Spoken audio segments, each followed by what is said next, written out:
Good morning. Good morning. Welcome to United First Parish Church.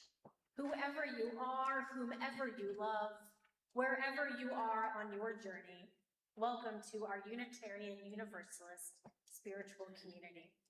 It is good to be together today. And happy solstice. Yeah, I think the exact time was like 10:03 a.m. So we're like here on the solstice. And as we gather today, we acknowledge that we are on the traditional lands of the Neponset Band of the Massachusetts tribe, a people who have lived here for generations and who live here to this day. I'm the Reverend Rebecca Froom, and my pronouns are she and her. Friends from near and far, folks joining us in our historic stone temple, and folks joining us over live stream, welcome. And I extend a special welcome to any first or second time visitors we might have with us this morning.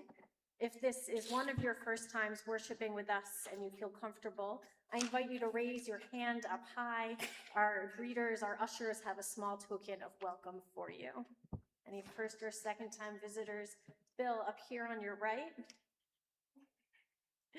Visitors, I hope you will join our members and friends for social hour in the parish hall following the service. We gather through these doors in front of you, and I'll be standing here on your right and look forward to greeting folks after the service. Visitors, in the parish hall, we have a welcome visitors table where you can find more information about our church and our faith tradition and fill out a connection card if you'd like to be in touch with us after the service. As always, we have a great team of folks making the worship magic happen. Our worship associate is Fiona Sankey, recently returned to the worship committee. Thank you, Fiona.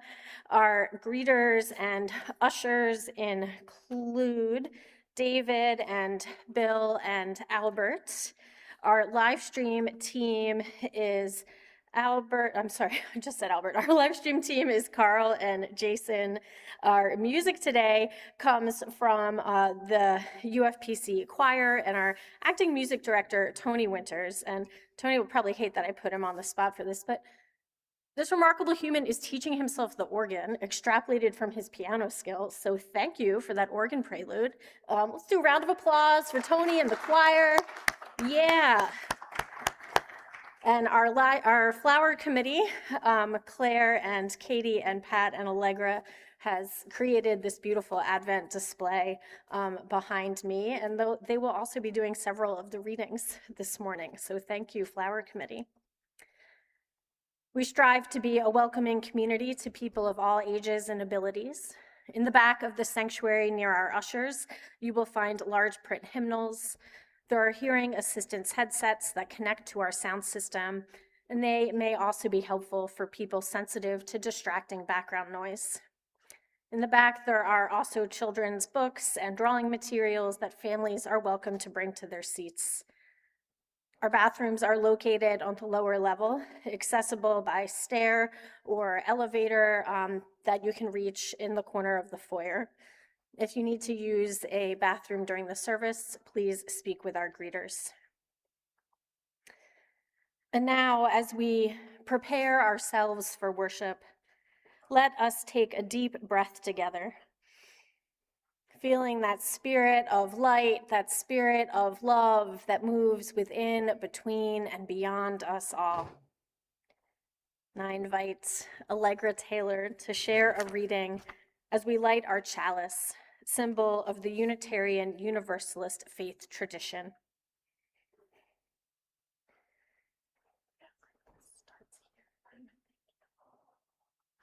Hi, good morning. Hope Comes to Claim Us by Hannah Roberts Vanell. In the season of long, cold nights, hope isn't waiting for us to find it. Hope isn't sitting patiently on the sidelines. Hope seeks out the forgotten places, the longest night, the damaged temple, the overcrowded stable, and every corner where tomorrow seems impossible. Hope bursts in uninvited, without concern for our careful crafted plan. Hope shows up as a lamp that keeps burning. Hope shows up as an improbable baby. Hope shows up as the sun, returning without ever having left. Hope shows up as tomorrow, and then tomorrow, and tomorrow, until, against all odds, we feel the future breaking on the horizon. When we are weary from battle, when empire seems inevitable, and when darkness is growing around us, hope comes to claim us, and we have a chance to say yes.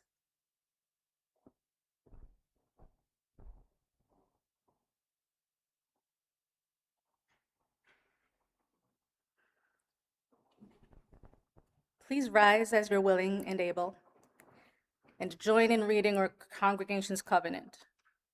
The words are found in your order of service. As a free fellowship of this historic church, we unite to lift our hearts and open our minds to a larger reality, to accept, support, and encourage one another, to seek the wisdom in all religions, to cherish and sustain the web of life, and to strive for justice, compassion, and peace. Let us greet one another in this spirit of fellowship and peace.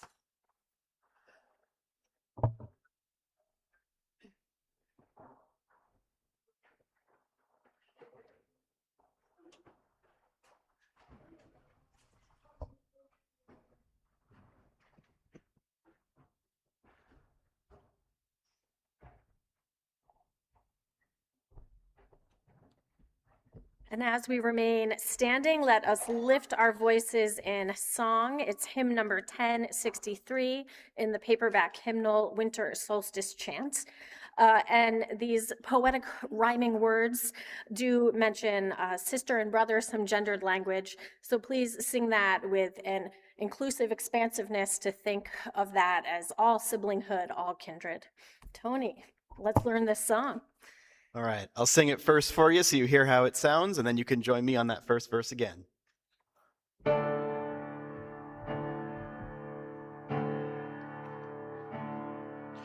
Children of the earth, we have come to sing to each other, sister to brother, songs of our mother earth.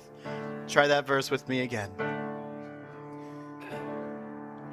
Children of the earth, we have come to sing to each other, sister to brother, songs of our mother earth. Children of the earth, autumn soon will breathe her last breath, and quick will her death bear witness to winter's birth.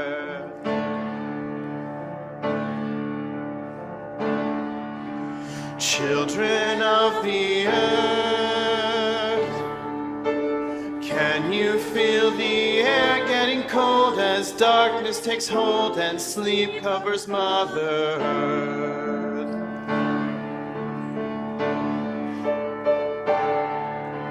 Children of the earth,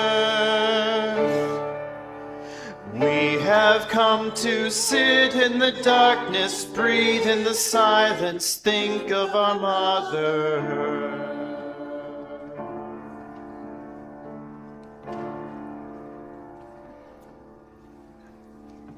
Thank you. You may be seated. And I invite Claire Fitzmaurice and Pat Ardis forward for the lighting of the Advent wreath.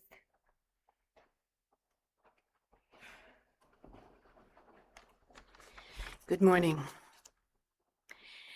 This morning makes the fourth Sunday in the season of Advent in the Christian tradition.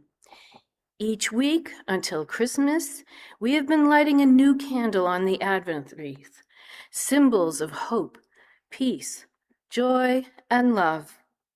As the season reaches its completion, we prepare for new life to dawn. our hearts soften, and our arms open to embrace its brightness. This morning, we light the fourth candle. We light this candle as a reminder that there is no greater power in the world than love. Through this community, we can become a blessing to one another. Our love is magnified and lives are changed. We can hardly wait any longer for the wonder of love to be revealed. May we risk enough to become vulnerable and welcome holy tenderness.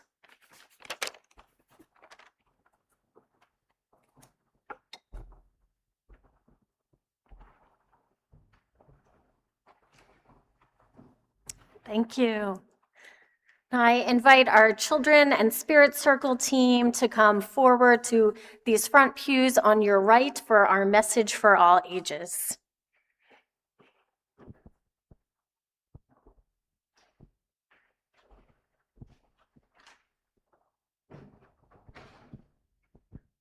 Our Spirit Circle this morning after the message for all ages is going to be with Farmer John doing some winter gardening. Good morning.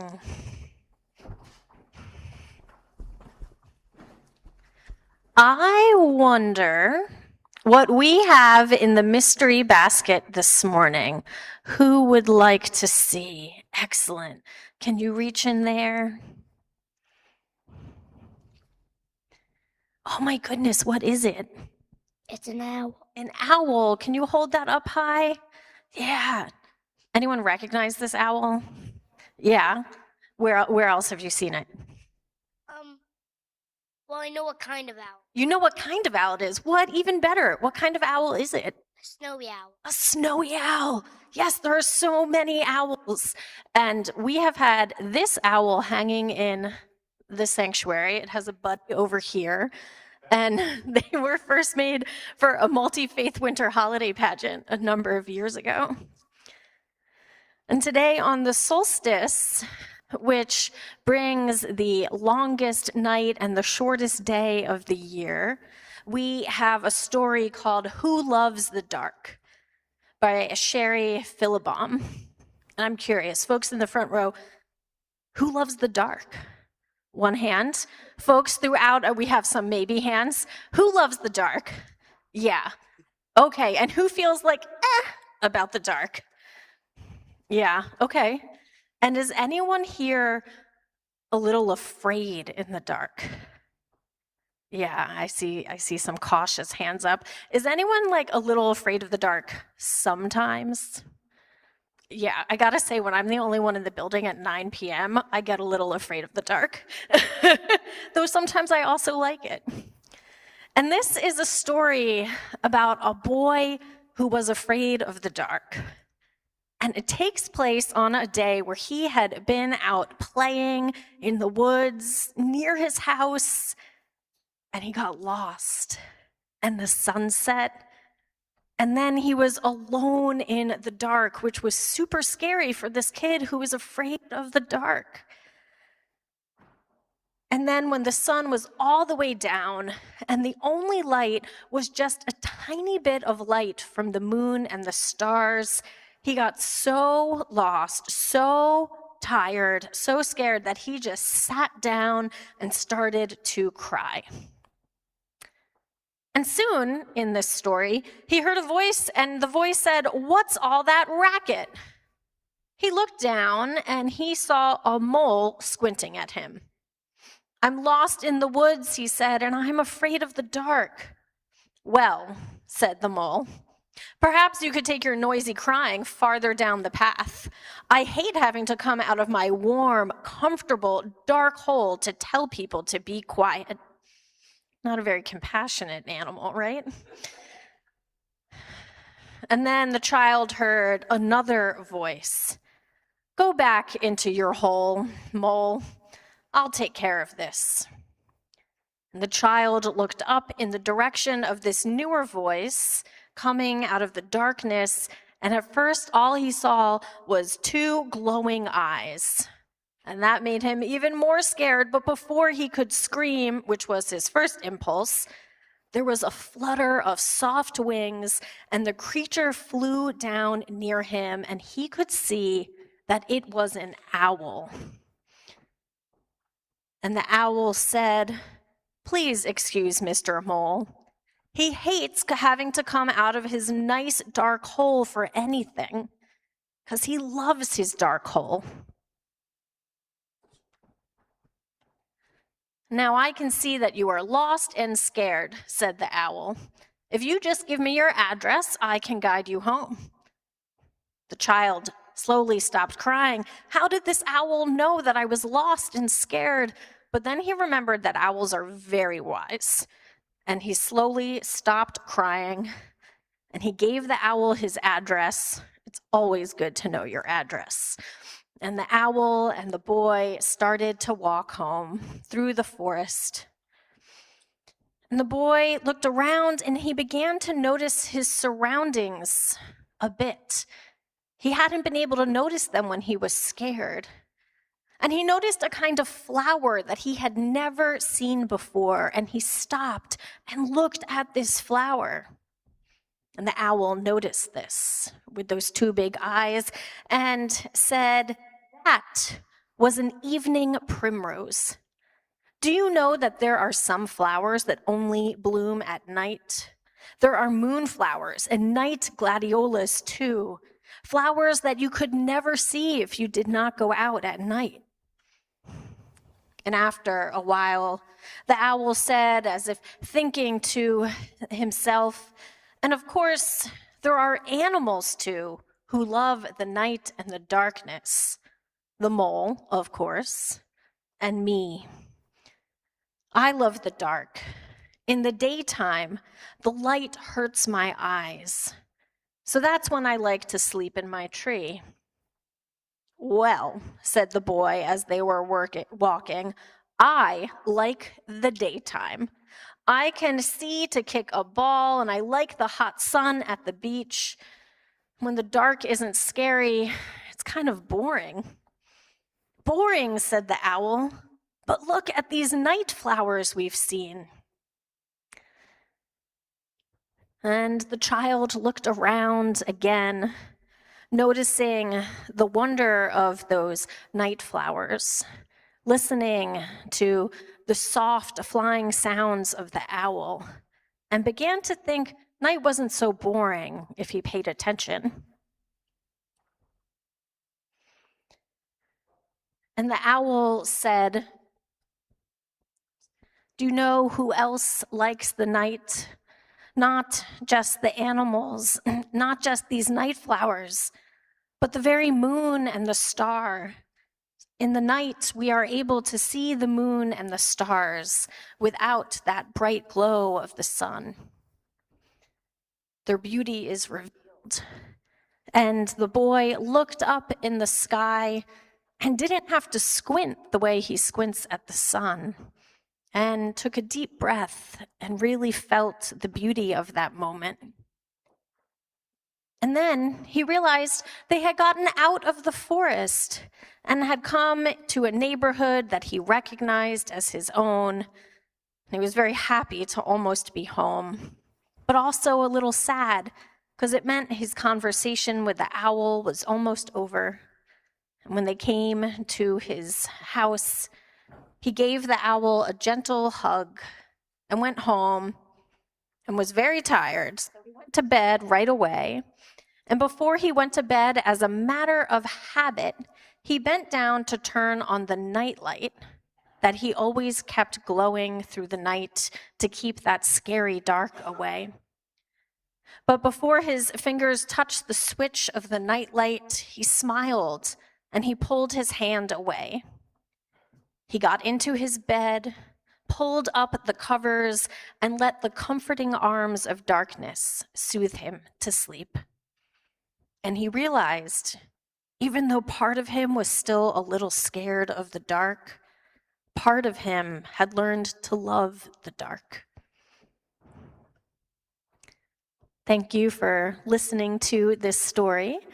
And now our young people are going to head downstairs for our Spirit Circle program and let us sing them on their way with the words in the order of service as you go.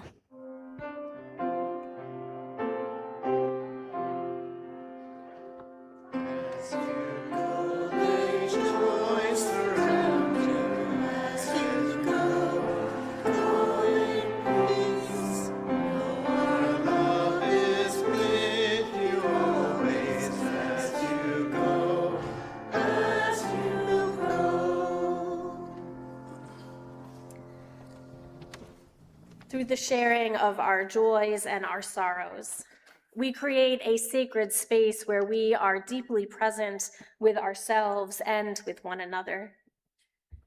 This is a time for us to briefly share the life milestones that lift our spirits in joy or hope, or the pains and losses that fill us with heartache.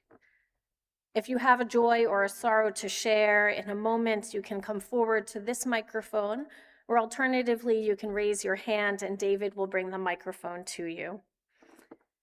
And when you speak, please first say your name so that we might all know and hear you. For folks joining us over Zoom, you can share your joys and sorrows in the chat, and they will be read aloud here in the sanctuary. As we begin our sharing, we light a candle of joy, knowing that a joy shared is a joy magnified. And we also light a candle of sorrow, knowing that a sorrow shared is a burden lightened. Let us open our hearts to one another. And our sharing, we light a final candle representing all of those joys and all of those sorrows that we hold silently in the sanctuary of our hearts. May the light of these candles and the compassion of this community remind us that wherever we are on our journey, each of us is worthy of love, and each of us is able to love. Let us take a deep breath together, feeling again that spirit of life and love, that breath of life coursing through our body. Breathe in. Breathe out, perhaps rolling your shoulders back, finding some space and strength along your spine. Breathe in, breathe out, appreciating the gift of this moment, this day, as we enter into a time of shared silence and meditation.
Will you lift your hearts and join me in the spirit of prayer, listening in these words for the language of faith most meaningful to you?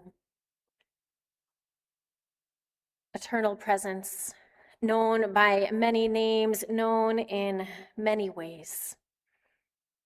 We gather this morning with light breaking through this winter solstice morning, dancing across this sanctuary where we gather as spiritual kindred, getting to know one another in sharing of our lives, supporting one another when life brings challenge.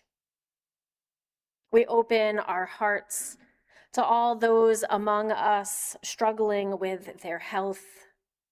We give thanks for good medical care and friendship to help us along the way. May those who have struggled with their health know strength and comfort to carry them in the journey to come. We open our hearts with compassion for all those who grieve. In this season, when we sing of joy, we know too that there is great heartache that can be extra tender, perhaps hard to express amidst the holidays. We remember those who have died recently, those who have died years ago, those who have died in this past year, and hold in our hearts all of those who are going through the holidays without a loved one for the first time, all of those who still feel the cutting grief of loss as it arrives in our hearts in new ways. Source of our being, source of our goodness, tonight marks the final night of Hanukkah in the Jewish tradition, a time when light has grown from a single flame to 8 flames.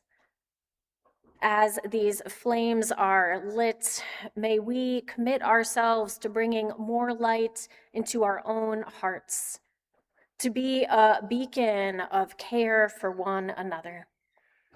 We pray this for love's sake. Amen, and blessed be.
To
Thank you.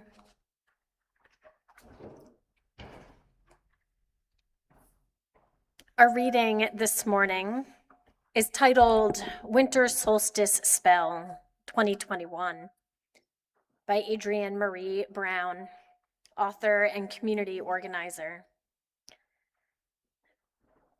She writes, tucked into stargazing wonder, we arrive so quickly to the night of the longest moon.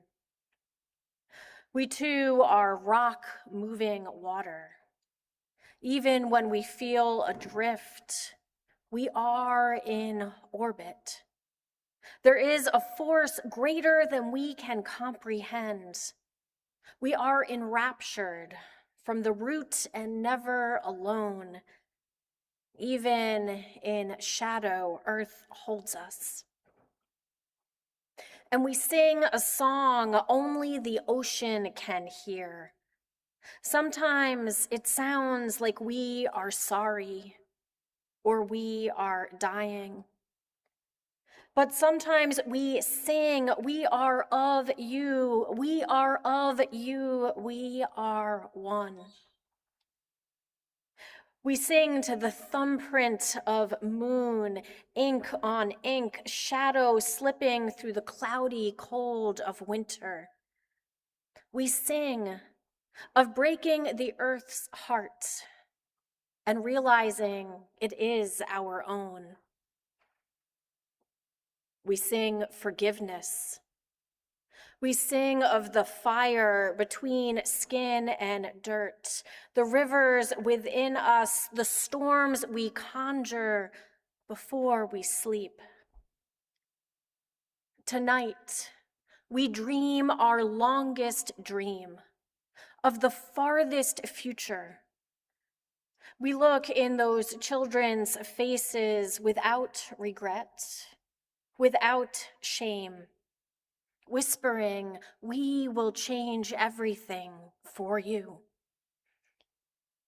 It is because of these dreams that we will remember to hibernate, to slow down to the pace of snow, to feed on the memories of a year we call good, because we survived it.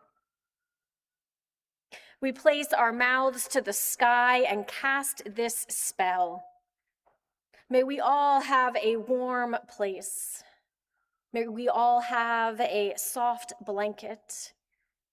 May we all have a steaming cup in our hands. May we all know a sated belly. May we all have a shoulder for our grief. May we all set down what we cannot bear. May we all be unhunted. May we all remember we are sacred. May we all touch our bodies in worship. May we all have room enough to stumble as we dance to the moonlight's subtle music. We dose this enchantment with our holy intentions. And in this taste of eternal darkness, may we honor all that is black and shadow in ourselves and in the world. May we crawl into the cave carved especially for this season and hear nothing but the quiet of stone. May we know without question that there is a time for our rest. May we remember surrender, touching the dirt that holds our ancestors and our futures with reverence. And in this way, may we all know the love of earth.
Winter Solstice. A time when we often think about slowing down into that quiet stillness of a snowy winter night. But we know that these weeks before the winter solstice and around the winter solstice are a busy time in our society. A busy time. We have lit the night with Christmas lights and Hanukkah candles. We have busied our schedules with special events for the holidays. Have we held time to embrace that spirit of solitude that can come with the winter solstice? Sometimes slowing down in December, that wisdom almost feels mean. How are we to slow down in such a busy month? Winter solstice arrives, and so much of the poetry, the stories of the wisdom talks about this being a moment where the light returns. There's wisdom in this metaphor, truth in this science of the slow lengthening of days. But it is slow, that lengthening of days. It will be several days before the day is even 1 minute longer than it is today. And it will be a full month before we have an additional half hour of light. And so winter solstice is also known as midwinter, this midpoint in the long dark of winter. So I invite us to take this moment as an invitation to spend some time in the coming days, the coming week, the coming month, to embrace that invitation of dark winter and hold off a little while on the promise of returning light, though yes, it is there. In 2 weeks or so, those lights will start to come down from some of your neighbors' windows. The calendars will ease up a little bit. Trees will make their way to the curb, and the night will still be long. I love the idea of a winter solstice spell. My understanding of the world does not think that the words I uttered today will actually be magic that moves the world. Perhaps some of you do, I don't. But I love the idea of the spell as an invitation. And what is it that Adrienne Marie Brown invites us to? I see several invitations in her poem. She invites us to hold space for grief. And we heard that in our joys and sorrows this morning. I've heard it in conversations with family and colleagues and friends. There are so many people we remember this time of year. Perhaps because they died this time of year. Perhaps because we notice their absence from family traditions, from community sings and holiday parties. So it is a tender time. And so I invite you in the coming weeks to hold some space for your grief and one another's grief, to find that shoulder to lean on, to be that shoulder for others to lean on, to write or make art or cry and feel those feelings that we don't always have time for in December. This is one of the invitations of darkness, the darkness of winter, to be with our own sorrow. Adrienne Marie Brown, who is a community organizer, gives another invitation in this poem, writing, "Tonight we dream our longest dream of the farthest future." She invites us to consider winter as an opportunity for dreaming and imagining the possibilities of the future. She is someone who is very clear-eyed about the many forms of injustice in our society. And yet in this winter moment, she holds space for dreaming. We must have this. And winter nights give us the space to embrace our vision, our intuition, our imagination, our creativity. Remembering that we need this longest dream of the farthest future to inspire our actions in the world. So she invites us to hold space for grief, hold space for dreaming, and hold space for resting. There's a lot of work out there for us to do to live our values and care for one another. And so holding space for rest is a challenge, but a necessary challenge for us to have the energy to act on those dreams, to act on the vision. So I invite you to take some time today, if you can, to jot down a couple ideas in this winter solstice moment for how you can be present with yourself, your grief, and your dreaming, and your resting in the next month of the winter solstice season. It is not too late to grieve, to dream, to rest. That is perhaps always true. But even as we have this impulse to embrace the light and all of its metaphors for energy rising, change happening, let us take time to rest in this darkness. So friends on the journey, in this winter solstice season, I join Adrienne Marie Brown in wishing you the simple, ordinary rituals of holding a steaming cup, of finding that shoulder to lean on, to holding space for creative writing and creative being, to look up at the sky that greets you as early as 4:30. It's a gift in a way to be able to see the night that early. So let us not wish away winter's darkness too soon, and instead wrap ourselves in the night as a place to remember, as a place to dream, as a place to take care of ourselves and one another. May it be so. Amen.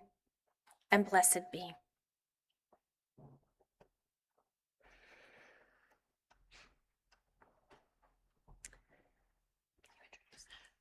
Our closing hymn today, if you would rise in body or spirit as you are willing and able, is Dark of Winter, number 55.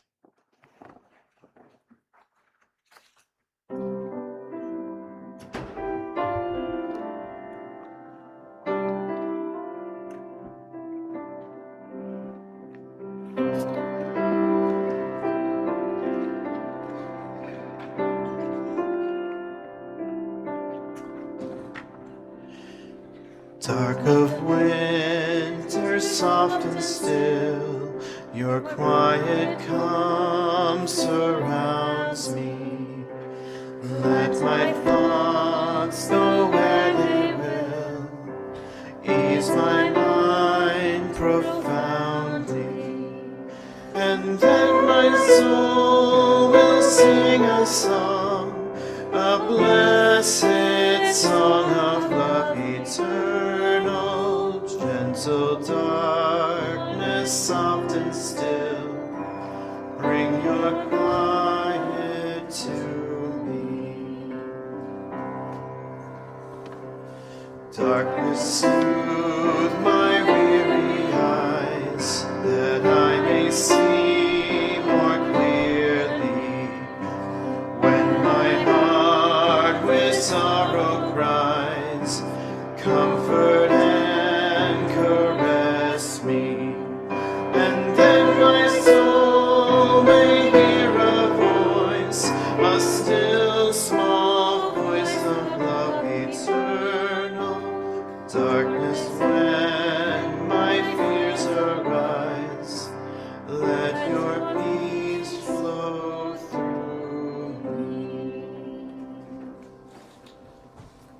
may be seated.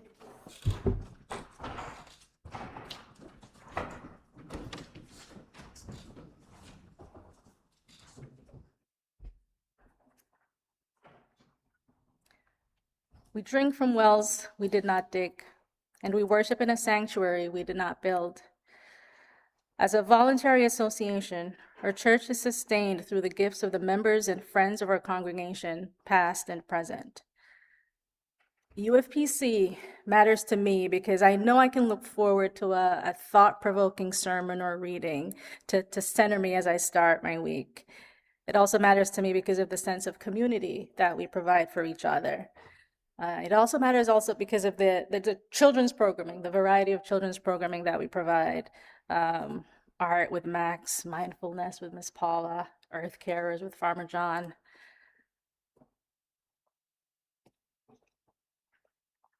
You can give online by going to ufpc.org and clicking on the donate button, or placing a contribution in the offering plate. If this is your first time worshiping with us, please let the offering plate pass you by. Your presence here today is your gift to us, and we hope you will join us following the service for social hour. May the ushers come forward for the morning offering to support the good works of United First Parish Church. May it be joyfully given. Know that it will be gratefully received.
We can clap for that one, yeah.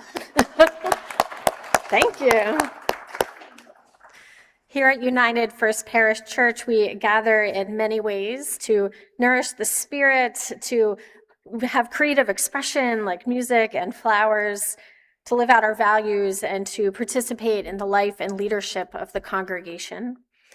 As always, you can read about our ongoing and upcoming programs in your order of service announcement inserts. This is also emailed to the congregation, so if you'd like to sign up for our email list, you can fill out a connection card in the parish hall. We are in the holiday week, right? The holiday week within the holiday month. So this afternoon at 2 p.m., we are co-hosting a winter sing with Quincy Choral Society. It'll be part performance, part sing-along. So we'll have like 70 singers up here, including our own communications coordinator, Kendall Doty, and they'll sing a few songs, and then we get to all sing a few songs together, like back and forth. So I'm really looking forward to that. There is a suggested donation of $20. We have tickets available in the parish hall or at the door, but please do come. So if you have $5, like whatever you have to contribute would be great. They've also been promoting our book drive, children's book drive that we're doing for the families at Interfaith Social Services Food Pantry. So they're all bringing like cookies and books, and so we get to bring our singing voices, and they're joining us in the book drive. Wednesday is our Christmas Eve candlelight service at 6 p.m. here in the sanctuary. And as has become our tradition, we'll end the service by going outside and making a circle of candlelight in the common. The weather looks good for ending outside, so please do come for that. And as part of Christmas, we have a whole bunch of poinsettia plants ready to go in the parlor, and we are asking if you are interested to sponsor a plant for $20, and you can take that plant home with you after the service if you would like. You can speak with Claire about that, or make a contribution online. Claire, I'm like looking around for Claire. Claire is right here. Thank you, Claire. And today is the last day that we have our evaluations of ministry survey available in the parish hall. There's a QR code to fill it out online or paper copies. Online is preferred, but mostly we just want your feedback. That's what's most important. So now I invite you to rise as you are willing and able. Place your hand over your heart. Return again to that breath of life. For these words of benediction by Kathleen McTeague. May the light around us guide our footsteps and hold us fast to the best and most righteous that we seek. May the darkness around us nurture our dreams and give us rest so we may give ourselves to the work of our world. Let us seek to remember the wholeness of our lives, the weaving of light and shadow in this great and astonishing dance in which we move. May we go in peace and go in love to be a blessing to the world. Amen. And I invite you to turn towards the center aisle and offer one another a shared sung benediction as I extinguish the chalice.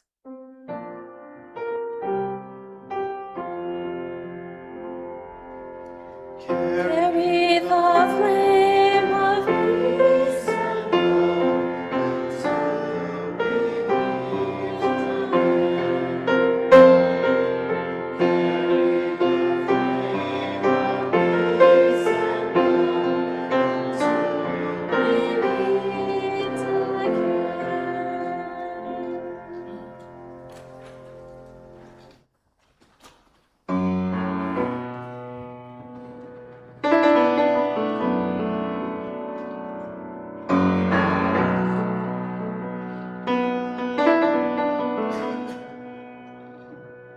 Darkness, darkness, be my pillow.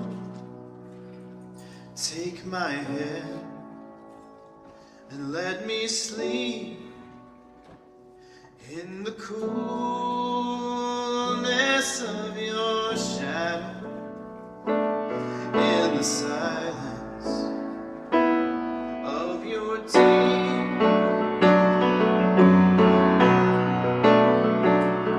Darkness,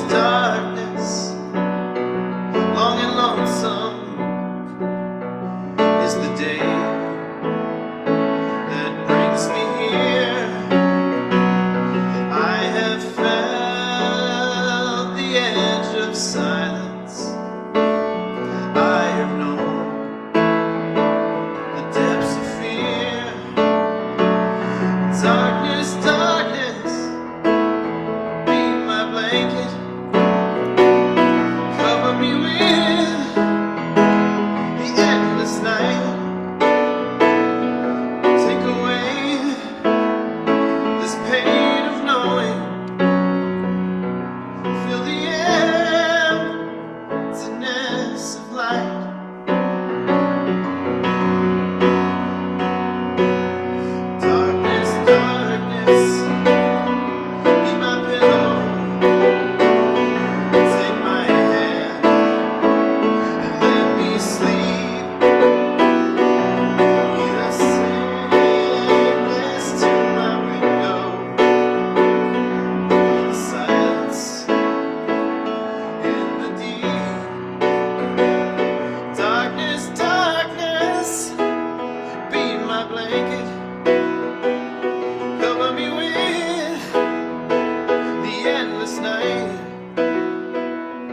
Take away all this pain of knowing.